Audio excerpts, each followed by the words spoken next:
Se dévouer qu'il disait, se dévouer. Eh ben je me suis bien dévoué, hein. Très bien dévoué, hein. Ça, y a pas plus dévoué que moi. Je fais bien mon travail, moi. Une éternité que je fais ça.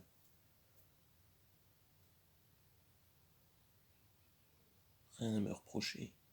Je suis là, aux portes de l'au-delà, infiltré, comme à l'entrée d'une boîte de nuit. Ah non, vous, c'est pas possible. Vous êtes pas vraiment mort. Et que ça gesticule, et que ça veut passer le barrage, et qu'on doit le renvoyer manu militari vers sa civière. Des fois, c'est plus calme. Désolé, madame, on peut pas vous laisser entrer. Vous avez pas fini. Faut y retourner. Ah bon? Et elle reste là, toute triste, alors que ses amis traversent. Mais c'est comme ça, on n'y peut rien. Le règlement, c'est le règlement. C'est pas moi qui l'ai inventé. Un boulot tranquille jusque-là. Fallait que ça tombe sur moi. Voilà, un cas comme ça n'arrive jamais. Le gars, on sait pas ce qu'il a. Il tremblote dans la file comme une guirlande de Noël. Moi, je sais pas quoi faire. Mes collègues rappliquent, on l'examine. C'est un jeune, la vingtaine peut-être, un Africain. Bon, on se dit qu'il a fait un truc vaudou et que ça a pas marché. On essaye de lui parler. Et toi, qu'est-ce qui t'arrive? Mais il a pas l'air de nous entendre. Il est là, clignoté, à grésiller, on le voit plus. On peut pas le laisser comme ça. Pas le laisser passer comme ça. Alors voilà, on est obligé de consulter un grand ordonnateur. Et s'il y a une chose qu'on n'a pas envie de faire, c'est de se retrouver devant un grand ordonnateur.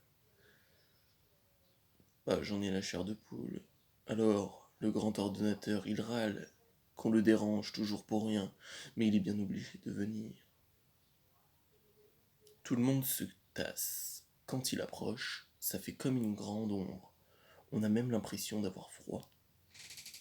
Et puis il regarde le petit gars qui est là, à clignoter au bord de la file. Et il approche, un œil pour l'examiner de près. Il cligne de l'œil plusieurs fois avant de se redresser. Qui est-ce? Qu'il demande? Ben on sait pas, on fait quoi? Il s'assied silencieux, les yeux entr'ouverts à absorber le jeune, qui remarque rien. Ni les morts, ni la porte, ni nous, ni l'ordonnateur. Pourtant un ordinateur ça se remarque. Déjà c'est énorme, ça a des cornes et ça a pas l'air sympa. Pendant ce temps, nous on continue le boulot. Sinon on va prendre du retard avec tout ce monde qui attend. Ça dure comme ça un bon moment, avant que l'ordinateur grogne. C'est bizarre, il semble qu'il n'ait pas de corps. Comment a-t-il bien pu parvenir jusqu'ici? Voilà qui est étrange. On le dirait coincé entre deux mondes, comme une âme errante. Les ordinateurs y causent bien, toujours avec de belles phrases. Une âme errante, qu'on demande. Et on fait quoi alors? Il se penche et il prend le petit gars dans sa main. Enfin sa main, façon de parler. Et puis tout à coup, le jeune homme il se met à hurler et il essaie de se sauver. Ah ah! Ben voilà, maintenant il nous voit.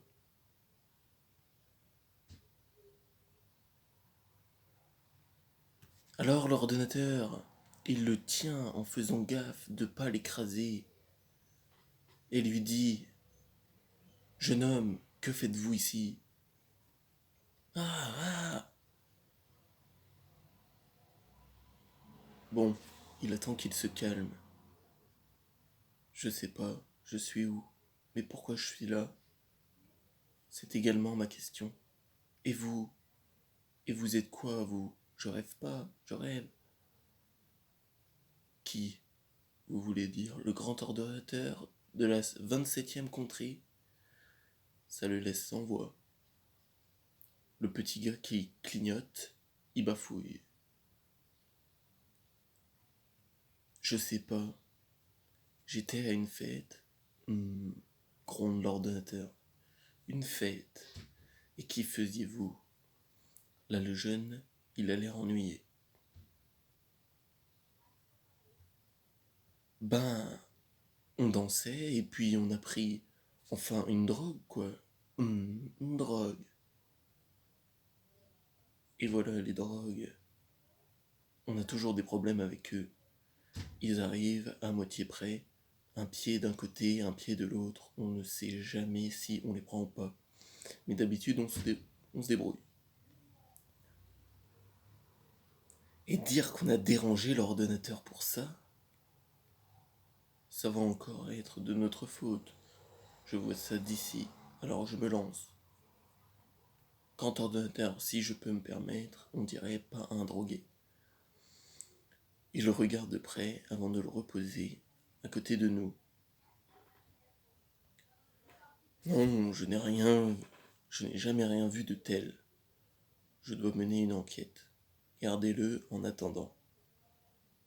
Donc le jeune, il est assis depuis un moment, clignoté sur un rocher en regardant passer les morts. Il est un peu inquiet, c'est normal. Si je me retrouverais de l'autre côté du fleuve de brume, je ferai pas le malin, moi non plus. C'est peut-être que son temps n'est pas encore venu, mais faut attendre la décision du grand ordonnateur. Et tout à coup, le gars il se lève et il s'en va. Comme ça, il repart et il traverse le pont dans l'autre sens. Moi je te suis, je t'appelle. Hé, petit, où tu vas? Et là, il part en courant, à toutes jambes. Moi je peux pas le suivre, je peux pas laisser mon poste. Il va trop vite et puis c'est pas mon travail. Et le grand ordonnateur qui est pas là, c'est lui qui lance les chasseurs quand il y a un problème. Je peux pas leur donner d'ordre moi. Mais après tout, ça me regarde pas. Moi je m'occupe de la porte, alors je reprends ma place à l'entrée. Ne poussez pas, restez en file. Le grand ordonnateur, il nous a jamais expliqué ce qu'il avait trouvé. Il a fait la gueule quand il a vu que le jeune homme était reparti, mais il nous a pas engueulé.